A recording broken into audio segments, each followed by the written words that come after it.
Assalamualaikum warahmatullahi wabarakatuh. Perkenalkan nama saya Tino Marina dengan NIM 222111044.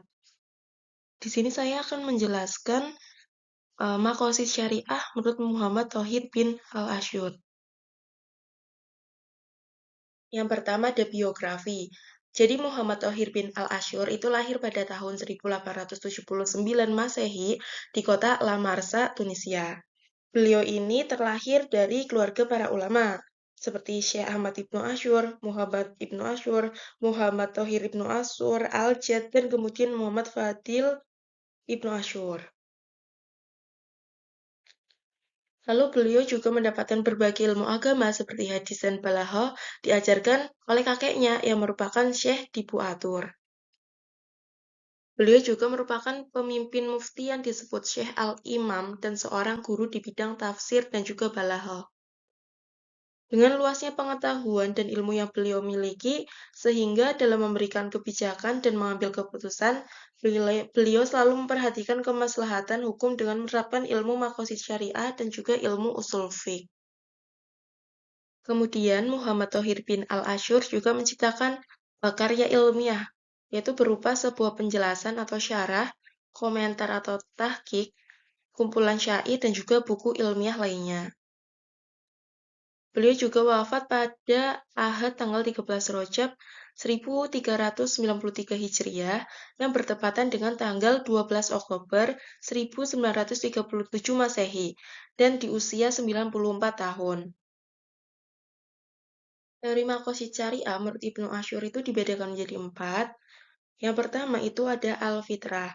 Al-fitrah ini adalah merupakan suatu sistem yang diciptakan oleh Allah Subhanahu wa taala pada setiap makhluk termasuk akal, jasmani, baik batin maupun lahir. Fitrah juga dapat diklasifikasikan menjadi dua, yaitu fitrah akliyah dan juga fitrah nafsiyah. Yang kedua ada al-musawah.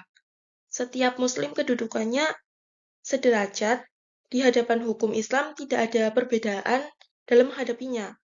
Hal ini juga didasari oleh prinsip fundamental, yaitu Islam sebagai agama yang fitrah. Yang ketiga ada al-samahah ataupun toleransi. Karena toleransi juga merupakan sifat dasar dari umat Nabi Muhammad, salah satu dari sifat mulia karena itu mengandung sifat baik lainnya seperti keadilan dan proporsionalitas dalam mengambil sikap.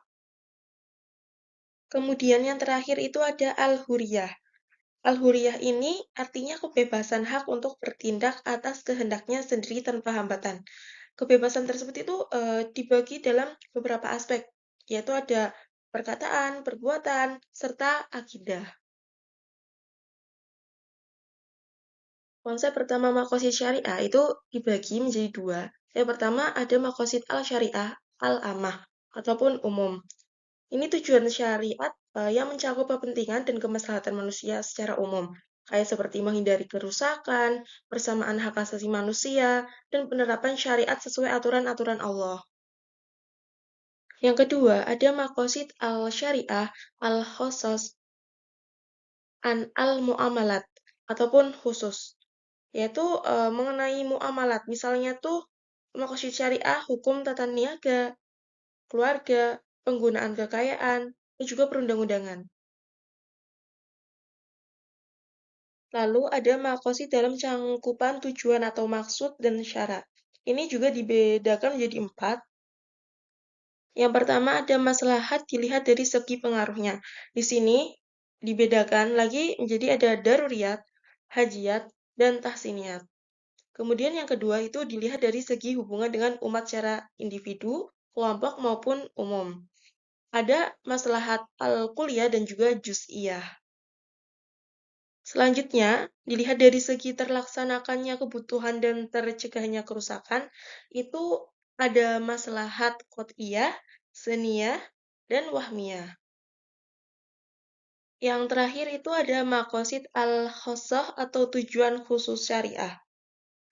Dalam muamalah ini yakni cara yang dikehendaki oleh syar'i untuk melaksanakan tujuan manusia yang bermanfaat dan menjaga kemaslahatan secara umum dalam perbuatan secara khusus. Selanjutnya, dalam menetapkan maqasid syariah, Tohir Ibn Asyur itu menggunakan metode yang dapat dilihat dari metode ijtihad dan hasil ijtihadnya itu terdiri dari 5. Yang pertama itu ada bayani. Bayani itu adalah upaya menyikapi nilai dan pembicara yang terperinci dalam hal pembicaraan terhadap mukallaf dengan bahasa yang sederhana. Sehingga untuk mengungkapkan keraguan itu menjadikan jelas.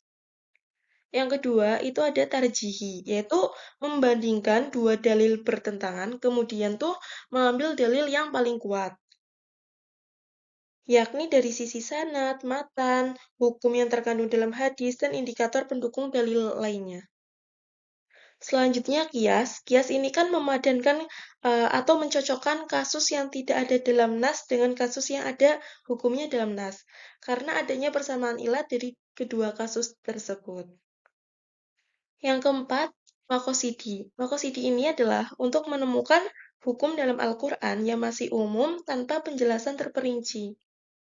Seperti mengenai sholat yang tidak ditemukan di dalam Al-Quran itu, mengenai bagaimana gerakan sholat, dan rukun-rukun, dan sebagainya. Sehingga itu membutuhkan penafsiran ulama atau para usul fiqh dalam berijtihad. Yang kelima ada ta'abudi. Ta'abudi ini memberikan aturan yang ada dan kembali pada hukum yang berlaku. Contohnya, dalam melakukan sholat maghrib 3 rakaat, itu dijalankan karena sudah menjadi ketetapan Allah bahwa tuh sholat maghrib dilaksanakan 3 rakaat. Kemudian, makosid syariah itu mengalami perkembangan dalam berbagai isu. Yang pertama itu ada makosid dalam hukum keluarga. Dalam hal ini itu membahas tentang pernikahan, ikatan nasab, kekerabatan, ikatan persemendaan, dan juga tata cara melepasan ikatan tersebut. Yang kedua itu ada makosid syariah dalam hukum tata niaga. Beliau juga membagikan 5 makosid syariah dalam mengelola kekayaan, yakni itu ada arowaj, yaitu atau distribusi harta dengan cara yang sah. Lalu ada transparansi, kepastian hukum atas kepemilikan, perlindungan harga, dan juga keadilan.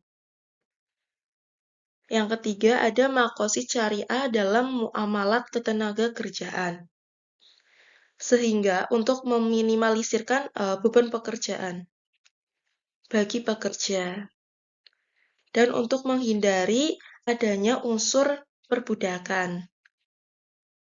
Selanjutnya ada makosid syariah hukum tabarruat atau sedekah, hibah, wakaf, umroh, dan kemerdekaan budak.